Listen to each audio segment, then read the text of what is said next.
Let's talk about the best meal that you could eat to help reduce plaquing in your arteries or even help prevent cardiovascular disease. Now, I've done a lot of videos on what to avoid to prevent heart disease. Today, I'm going to primarily focus on what to eat, okay? But we first have to give you a little background on what is going on behind the scenes as far as cardiovascular disease is concerned, and primarily, we're going to talk about plaque. Now, what is in plaque? Plaque is a combination of calcium, protein, and cholesterol. Many times, the calcium is the result of biofilms. So, what's the biofilm? It's a colony of microbes that have built these little calcium igloos or shells to protect themselves so they can go underneath the radar.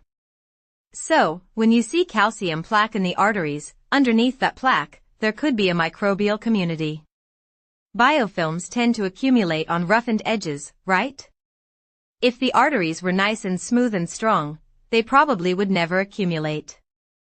But the question is, what causes them to get stuck on the inside of the artery wall, your coronary artery, for example? Well, that would be some type of lesion, oxidation, inflammation, or damage from, say, excessive sugar in the diet. It could be because you're diabetic, pre-diabetic, or from omega-6 fatty acids, junk foods, alcohol, all sorts of things. So, when you see plaquing, you're also going to see LDL, a very specific kind, the small, dense particle size. And that's correlated, too, with a high sugar, high carb diet. Some of this cholesterol is in this little package, that's what LDL is. It's a protein that carries cholesterol. Cholesterol doesn't exist freely in the arteries, it's always in a little shuttle bus. But the cholesterol is coming in the form of a band-aid with this cement, the calcium, and then also, you're going to get fibrous tissue, like a protein-based cement, that mixes in with the calcium and cholesterol as a band-aid. And then you'll see a thrombus or clot forming in that same area. So, given that information, what can we do to prevent, slow down, or reverse this situation? Alright, there are several things to know about this. 1. The controlling vitamin for calcium is vitamin K2. Vitamin K2 drives calcium into the bone. Without enough K2, calcium tends to develop in the soft tissues of the body, not just your arteries but also in your joints. There's one more point about biofilms, something interesting, especially when we're dealing with plaquing in your arteries. Several studies I found link periodontal bacteria, the bacteria in your mouth, to ending up in the plaque in your arteries. That's interesting because what are these periodontal bacteria? They're pathogenic, they're in your mouth, so what are they doing in your heart? Now, you have to realize that in the mouth, you have over 700 different species, not just bacteria, but different types of bacteria. One reason bacteria can go through the pores in your gums and into your bloodstream is the same reason bacteria can leak from your intestines into your bloodstream. That's called bacterial translocation, where bacteria move through the wall. If you have bleeding gums, that allows microbes to go right through these little holes into your bloodstream. So, high vitamin C foods are definitely necessary for this meal. Foods with large amounts of vitamin C would also be a good thing. Then, we have vitamin E. Vitamin E, in relationship to keeping your cardiovascular system intact, is very, very important. First, it helps prevent lesions on the inside of the artery wall, the endothelial tissue. When you're low in vitamin E, a very powerful antioxidant, you can get a lot of oxidation and inflammation. So, vitamin E is very important.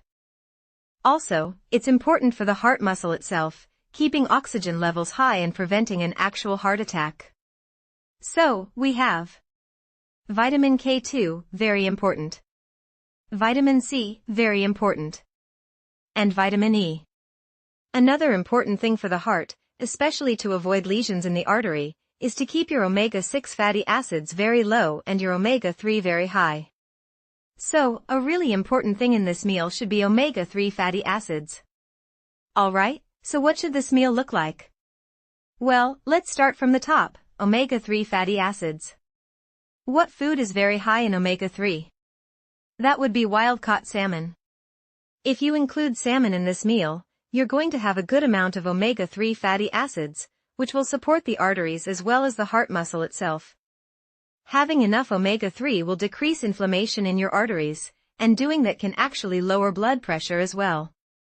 There's something else I think is very important in preventing, and maybe even reversing, some of this plaquing in the arteries. This thing has like 7 times the RDA of vitamin C. It's also one of the most microbe-dense foods you can eat, giving you a strong probiotic effect with high levels of lactic acid bacteria. Now, let me discuss lactic acid bacteria. It's not just one bacteria but a group of many different types involved in fermentation. The food I'm talking about is sauerkraut, fermented cabbage. Sauerkraut is loaded with lactic acid bacteria, which is very interesting because it can act as an ACE inhibitor to help lower blood pressure. It can inhibit biofilms, very cool. It can decrease the risk of cardiovascular disease by supporting your gut. There's a huge relationship between a healthy gut, with the right microbes, and a healthy heart. It can help regulate LDL cholesterol, especially the small, dense particle size.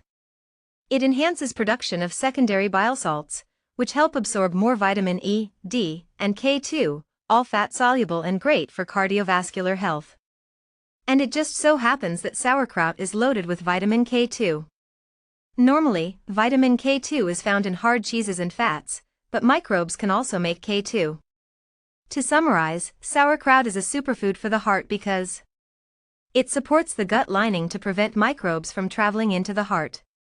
It has diverse microbial entities that help in many ways. It's loaded with vitamin K2, keeps calcium out of arteries. It's packed with vitamin C, 7 times the RDA, which inhibits biofilms and acts as an antioxidant, preventing artery wall damage. Remember, biofilms only stick to roughened or irritated areas. If your arteries are smooth, they can't stick to form plaque in the first place. The last part of this meal is a big arugula salad with several things in it. Arugula, as a vegetable, is superior to regular lettuce because it's cruciferous, great for the liver. It's bitter, has blood glucose-lowering properties. It contains DIM, which helps lower biofilms. It has fiber, feeds good bacteria. It's loaded with potassium, helps keep arteries soft, maintaining normal blood pressure. On that salad, I would add extra virgin olive oil, the real stuff. It has significant effects on blood pressure and powerful anti-inflammatory properties. Apple cider vinegar, or balsamic vinegar, the acetic acid helps lower cardiovascular risk, regulates blood sugar and cholesterol, mobilizes bile salts, and is anti-inflammatory. Sunflower seeds, to boost vitamin E, which, as I said, is very important. Next, I'd recommend a hard cheese, loaded with vitamin K2. The type I'd recommend is called Parmigiano, the American translation is Parmesan. There's been controversy here because Kraft trademarked Parmesan, but the authentic Italian version, Parmigiano Reggiano, is only produced by a collective group of farmers in northern Italy under strict standards dating back to the Middle Ages. In Italy, they age it for 1 to 3 years, while in the U.S., it's often aged only 10 months. Kraft's version doesn't follow the same standards, and some even add cellulose, wood pulp, as filler. So, I'd recommend getting the authentic Italian version and shaving it on your salad. It's delicious, packed with K2, probiotics, and protein. I visited one of these farms and was amazed at their process, grass-fed cows, no grain, and meticulous care in production. Lastly, I'd add garlic, powder, fresh, or fermented. Garlic is great for the heart because it can thin the blood, reducing clotting risk. It lowers blood pressure. It's antimicrobial and antibiofilm. Now that you have that information, I wish you all the best in your health journey.